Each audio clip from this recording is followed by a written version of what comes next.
Hello. Hello. Happy New Year. Welcome to our first podcast of 2026. We think it's episode 57. Yes, we're pretty sure. I'm Iris. I'm Kristin, coming to you from Cashmere Goat Yarn Store in Camden, Maine.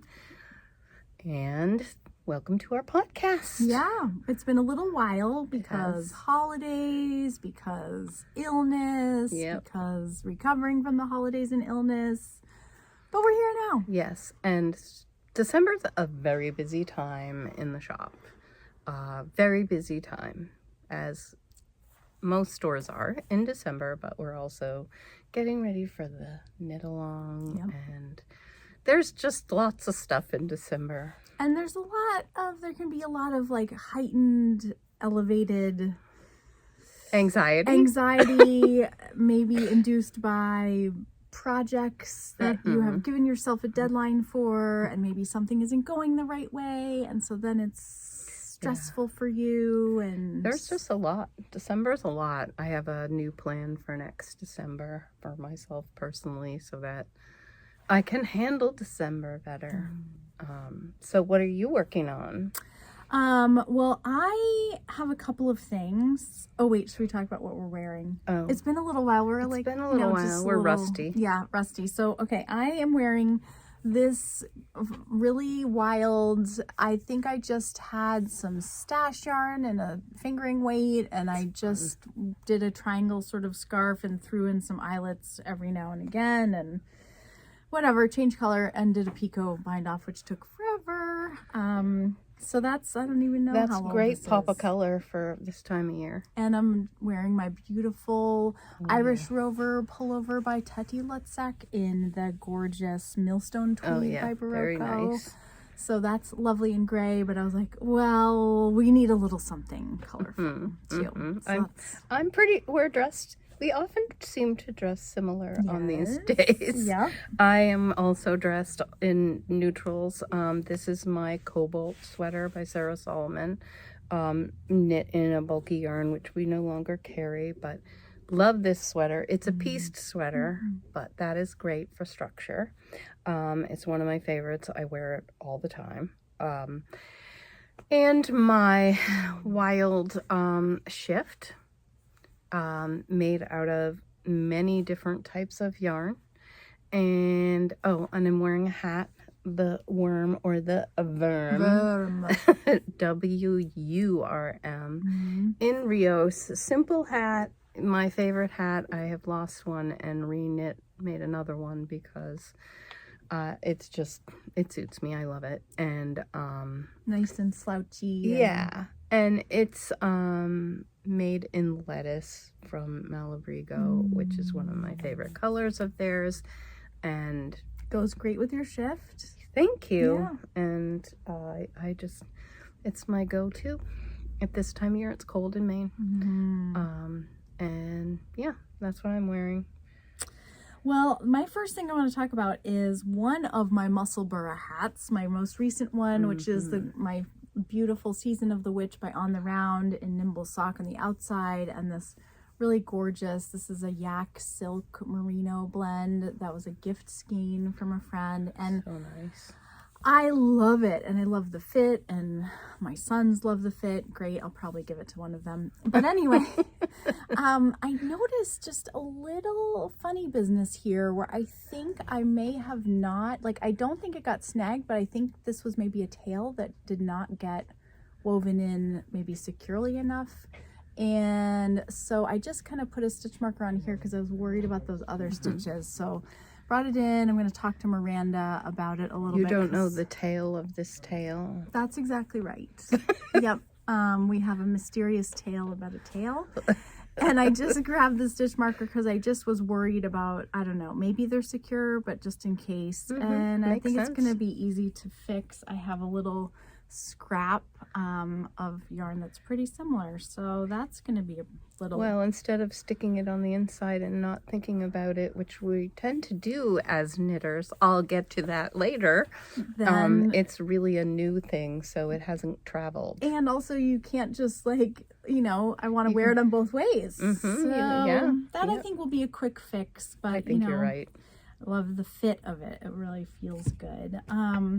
So we're having so much fun with the cartography knit along, and we are now into week 2, I guess, and I've had some great meetups. I think we're around, I don't know, 180 people participating or something, and really great kickoffs last week. And I might try to like put in some little photos that people have sent to me already. Oh, there's so many done already. Well, and the great thing is that there's the cartography hat with this, which is what's such a cool thing for a knit along, because it's great for people that are new to color work, great for people that are like, I can't commit to a sweater right now. Great for people who are like, I want to knit the hat and see what I think, and maybe I'll knit the sweater. Yep.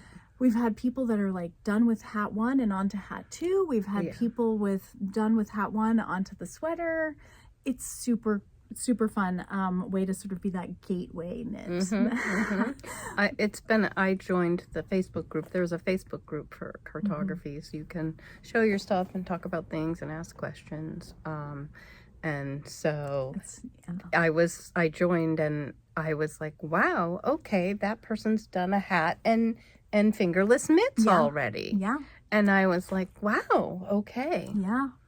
So I had, as you know, the body was done when we did our little announcement, and now beautiful. I am cruising away on my sleeve, which is I like, because I'm like, wow, this is going so fast. These sleeves are just cooking along. And I mean, the sweater was a really enjoyable knit because of all the different motifs as well. And this just, it's really sweet. And I don't really have to look at my chart too much, because I can read my sweater. You've got a chart right in front of you. I've got my chart, except for I'm a smart knitter, and my past self made some notes to my future self. Excellent. So for example, like, just look at all these like scritchety scratches all over the place.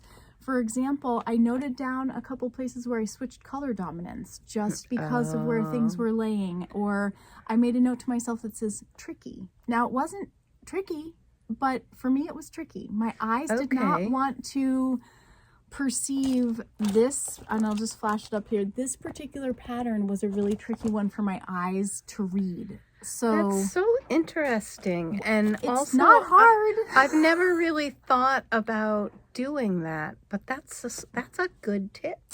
Yeah. So anyway, one of the other things that was a fun discovery was and there's a note about it on the pattern that is written by the pattern designers for us, but I hadn't read it. Oh. So I'm doing my first sleeve motif, and I'm coming to the end, and I'm like, why isn't this matching up? This is not lining up perfectly. What did I do wrong? And I'm like going back and looking and looking and looking. Nope, everything looks good. And then there's a little note that says, like on the sleeves, the motifs may be incomplete depending on your size. And I was like, well, that's how it works. Yep. And so as you're then decreasing, and this is something Miranda and I were talking about, you're eating into the motifs. But guess what? It's on the underside no one's ever gonna arm. See it. So like, yeah, if you look super closely, like that one's a little wiggly, but hopefully you're never nobody gonna notice. will be. The sweater's so busy under your arm. They won't be in my armpit, I hope. And then this is my favorite hack. Sorry, I'm like, wait, what? I like a lazy Susan when I'm knitting my sleeves. There's your lazy Susan. Because I don't like to constantly having to like hoik up a big hoik. Like that. So I just put it in my lap or on the table and let it go for a little spinny go rounds. That's a spinny go round. Yeah. So it's a blast. And if you haven't joined, you can, no time like the present. It's never too late. Not too late. You can join if you're watching this next year. Yeah. And watch the videos. You can watch the videos and watch along with us. We do also record our Zoom recordings, which is fun. We are going to have a meetup with the designer, one of the Tin Can Knits design team, Alexa Lideman. That's going to be coming up. So when you sign up, you get all this info about meetups and designer visits and tips and tricks and videos and all that good stuff. And the community is pretty great. We have a good time. Oh yeah, it's amazing. And I'm hoping to join next week. I have not done a lot of knitting. I did start my cartography, but as far as being behind, There's no behind. Right. This is where I am at. Exactly. And not very far. And I wanted to get some color work done yesterday, and so I would have some little pop to show you. But I am having trouble with my numbers, which is not something that typically happens to me. And I have done my increases 3 times and counted them, and they're wrong. And so I am going to have a long consult with you and Miranda and have somebody else. And maybe it was just because it was, Sunday evening and I was tired. But I didn't have the TV on. I was really focused and I was ready to tear my hair out and felt like I was missing several brain cells. And is it one of those increases where it's like knit 2, make 1, knit 1? It was knit 4, make 1, knit 3, make 1, and repeat. And then the next one was knit 3, make 1 all around. And the numbers just didn't match up, and I did it 3 times. And so I was peeved, and I'm like, I texted everybody, and then I texted back and forth with Miranda, and I'm like, I'm putting this away. Smart. So I am excited because I am in love with my swatch. And we are all in love with your swatch. There's nothing like making a swatch and having it be just falling in love with it. And I did. It's super beautiful. And this is so soft and light. This is Rambouillet, our new yarn from Juniper Moon Farm. We've had it for a few months. And then the umber color, the brownish one, is BFL. As well as the green. Yep. No, wait. Fellside is the green. Fellside's the only one that's... Well, it looks like the brown is also. So brown and green are Fellside, but then the light brown. And the... oh my gosh, it's so pretty. And so, sorry, confusion. And I wasn't sure I was going to do the greenish one, which doesn't look very like electric like it does in my single color. It's amazing how different it looks like when you put them together. And it just feels like it's so, because of the way that this Rambouillet is spun, because it's a woolen spun, it's really airy. There's air in there. So I think it's going to be light and warm. And that's what I wanted. And you can see how fluffy these look. They don't actually look like, they look bigger than DK. And like hold it up next to the green, like you really can, or the brown, like you really can see the difference. But they play beautifully in the swatch, so. They do. They're fine. But I wasn't sure, like I made it and I'm like, oh, there's so much openness. And then I blocked it and the yarn went poof. It feels lovely. I love it. I'll be happy when I get to my color. And her gauge was on point. Yeah, well, not on the first. That's because I changed. But my gauge was so satisfying to measure my gauge after blocking and have it be exactly right. So your needles are the ones in the pattern, or no? No, I had to go down a size, so this is on a 5.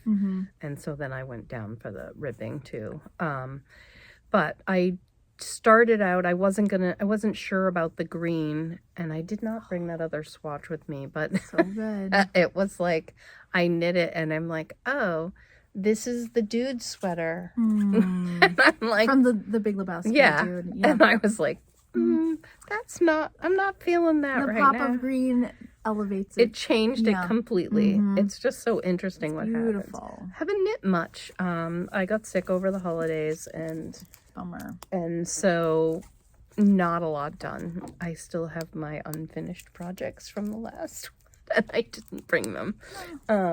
But I do have to say that I have what I've used for what little thing. I pulled this trusty book out, my knitting bag of tricks, because they do that thing in that pattern where they say make one, and they're like, do the one you want. And I'm like, what one do I want? And I'm like, I don't want it to lean left or right. I want it to be invisible. And so she has one in here called a KFS, which is knit front stitch, I think. Yeah, or meet the front stitch. It's weird. It's so simple. It's kind of unbelievable. Anyways. Is it like a lifted increase? No. It's not. It's like you knit the stitch and you slide the new one on, but you don't slide the other one off, and then you slide that one over. Whoa. And that's your other. So it's just a straight up. So we'll see how it looks. I can't quite tell, but it seems like it just disappears, and that's what I wanted. Cool. So if only my count was right. What page of the book in the book is it, in case people want to reference It is that? on 123. I want to reference it. So. And so Nice. I do pop this book out when I'm like, okay, I just like everything is not like, I don't want to do what, and I also did that for the what was the one we did in the spring, the Love note. Yeah, the love note, because I didn't want holes in the increases, and that was just a personal thing, and I wasn't using that fuzzy of a yarn. Yep. And so I did she's a couple different ones, and I did one of those for that, and there were no holes, and that's what I remembered and liked it. So and I used that book to learn the long tail cast on in pattern this fall, which was really fun. Never knew that before, and I really like how it looks. I love it how there's always something new for us to learn. We are taking care of our brains Right. when we knit. We are. There's some special things you might want to talk about. Yes. So I have done ordering lately, so these things all just came out today from So when this video is posted, we'll be able to link to all the products. This is a multi-tool. These are all from Twice Sheared Sheep, and they've got new stuff, which we like. We need to pull it out. The multi. So this is like... You know we love a tool. So this is like... Oh my God. There's... like a Leatherman for knitters. It is. This is wood. There's a little gauge square. Oh There's needle guides, crochet hook guide, to measure. And then that slides off. There's a yarn cutter. Oh. And this is a wraps per inch tool. And inside there's a needle and something else. Oh yeah, a little repair hook. And a slash cable needle if you need it. Yep. One end. Oh my gosh. And then there's also a measuring How many tape. did you buy? Because we're all going to want them on staff. Will there be any left for these people watching on this? I think I don't know how many I bought. Oh my gosh. Wow, that is fun. That is one thing. And then I got these, which she has been advertising, these yarn gaiters. I'm trying to figure out the one that will show up the best there. Those are the three colors. We got your sparkle, we got your white, and then this seafoamy blue.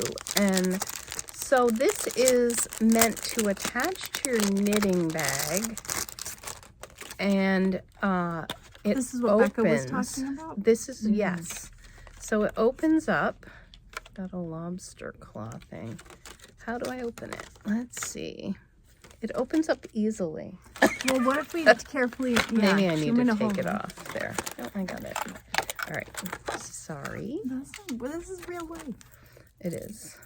All right. Look at this. So you undo it really easily. Got a lobster claw there. So you open it up. This is why it's called the gaiter, and this is for color work. And you can gaiter like a alligator. Okay, cute. And you put your colored yarn in there, and then you close it. And you know, we've all seen those bags with holes in them, but like once you you're locked in for life. Yep. Not with this one. This one you can take it out. So smart. And it has clips on both ends so that you can clip it to your bag or your couch or whatever you're working with. Clever. The Twice Sheared Sheep people know us. They are knitters. They are. So they know what we want and they know what we need. Do. And they make them and then we buy them. And she's been advertising these, so I did get a bunch of them in all 3 colors. So I have those. We got a restock on the gauge tool that everybody loves. We do. And then there's a new one, which is the row gauge. So this one is for counting, knitting, or crochet. Let's see. Your row gauge. Okay.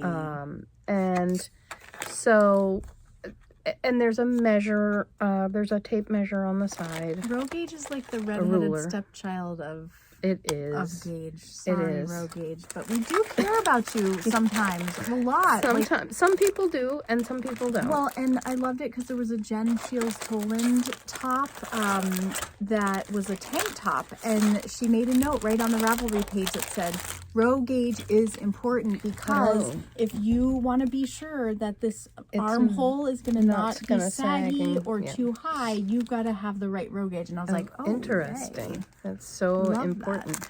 So these are more new things from them. These are little bobbins, which I love, and I'm thinking are probably going to be useful when I'm doing color work. Yes. Also great for intarsia. Great if you just have little bits and cats. Dogs. And then this is for people who do amigurumi. This is if you've ever put eyes on anything. This tool is a little miracle tool because it makes it easy. So cool. And it comes with some eyes too. Wow. And then for fun, this is all fun. What do you mean? It is. I found these. These are new too. They're little lobster claw ones, and they say do the thing. Do the thing. So just to remind you to like do whatever you need to do, or when you're specifically knitting and you have some thing that you need to do and you don't want to forget, do the thing. And then we got these little tins. I love buying notions, can you tell? So do we. Yeah. So they're different ones. That is the honeybee. There's a little sheep. Perfect. And then this is my favorite one, the kitten. Oh. I can't have a cat, so I decided I just get cat things. Sure. So that is all the new stuff, I believe.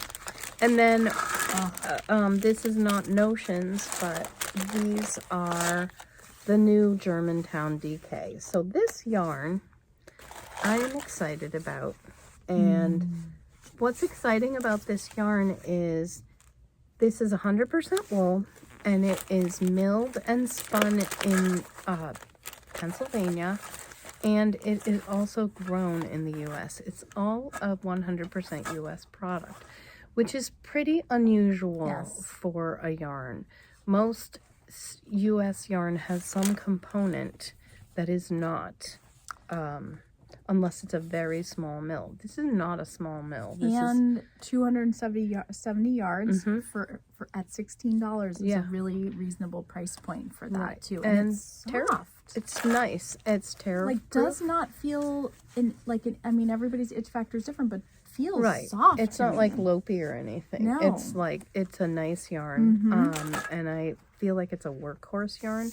I'm hoping it does really well because I'm so excited about this yarn. Well, it has been selling since we sent the email on Saturday, and one of our remote goats, Vicky, picked out some beautiful colors for a cartography hat, I believe. I think I saw those. Yeah, kind of like that slate gray blue that's dark with a coral and like a salmon. It was just going to be beautiful. So, yeah, we're excited about that. Yes, and there is, I don't have it. So if you guys want it, let me know. There is a worsted, which I'm hoping we do bring in at some point because it's nice. It's nice to have an option that we don't have to worry about shipping from foreign countries and tariffs. Or that it's made in a foreign country, so then there's a tariff that gets passed on to the distributor gets passed on to us and to you. Yes, tariffs have been raising all of the prices lately. So that is what I'm excited about. That is awesome.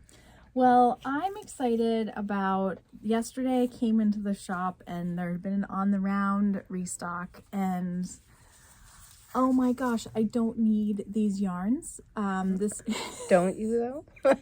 This is Nimble Sock and this is Forage, which is a really just, you can see that there's depth, there's dimension to this, and there's little, like, it feels very organic. And then this is Lichen. And the two of them together, I'm liking it so much. so much. Like, I feel like I just need them in my life. And so yesterday I fostered them, which is something I learned from Rachel. I haven't made the full adoption complete at this point, but I kind of hid them in the back. Anyway. When I used to work at Unique One back years ago, we had a high table that we did our shipping on, and whenever we found yarn that we wanted, we would just put it on the table, and it was just like inside the door to our back room, and we'd just like, we'd walk past it all the time and be like, is this right? Do I want this? So same idea. Yeah. And we just they're them home. They're delicious. They are. And Rachel from On the Round has a new superwash merino base, which So pretty. really is, she's very happy with how it is taking the dye. And this is Lichen on the Plush DK. And then my good old favorite, gorgeous Emerald City just looks great. And Emerald City has little flecks of purple in it. And so Plush DK is plush stocked up right now. Nice. And everybody's looking great. So, you know, the love for On the Round continues. Yeah, forever, I think. Clearly, forever. I mean, like, maybe I need another muscle burro. Well, I was just looking at it, and I'm like, well, there's your muscle burro. If I give this one away to when some you, of my when you son give that and... to your son, there's your muscle burro. I know. That's what I was thinking already. Whenever you make something really good that you love, someone in your family seems to love it just as much or more. Great. You know, how could you say no to that? Well, yeah, I mean, sometimes I say no. you can. But you can. But it's also like, oh, you like that? Okay. All right. When someone really loves something you've knit, it's really special. it feels good. Yeah. It feels good. I was out on Saturday and I was wearing my the Carbeth with the lace, the swan dance. Yes. And in the lovely No Longer Exists Sweeto gray color. And someone was like, that is a gorgeous sweater. And did you make that? Yeah. And I feel like I have gotten that more lately. I don't know if people are noticing sweaters more. Yep. But I have people often say it's nice and then say, did you make it? Yeah. And feels nice. Yeah, it does. It's nice. And it's nice to see that other people love what you love. Like appreciating the work. Yep. And that reminded me yesterday, a customer who comes in periodically and had started a Carbeth kind of around-ish when we were knitting it. And she was using Noro and had Sweeto, and then had a vision for making it like tunic length and made like a kangaroo pocket. Oh, wow. And made thrummed cuffs and thrummed collar because it was a little bit itchy for their neck. And it was this masterpiece, like super beautiful, and clearly something that like is kind of still a work in progress. Like they were like, oh yeah, I haven't quite finished with the thrums and the this, but you know, like went down, so really could be worn as like an outerwear piece, and it was beautiful. I have never seen someone add thrums to a sweater. I know, just like added it into the cuff because it would just like add that warmth and like, you know, like a cuff that can get wide. But then there's that like little extra windbag. Sounds cozy. It's amazing. I didn't take a picture, which I'm kicking myself about. I bet they'll come back in. Hopefully. So that's what's new around here. And we are happy that you watched. Thanks for being here. Yes. Give us a like, give us a comment, let us know what you think about everything we're talking about. And if you've made it this far, thank you for watching. I think it's been kind of a long one. We were like, what will we talk about? Oh, we always find things to talk about. We do. We don't have time. Don't have trouble filling the time. No, we don't. We don't. It's good to think about it ahead of time. So thanks again. Yeah, and happy knitting, happy making, happy crochet, whatever is keeping you entertained this winter. Awesome. Keep doing it. Yes. Happy New Year. Yeah. Bye. Bye. Project your voice. Project my voice. Hello. Is that good projection?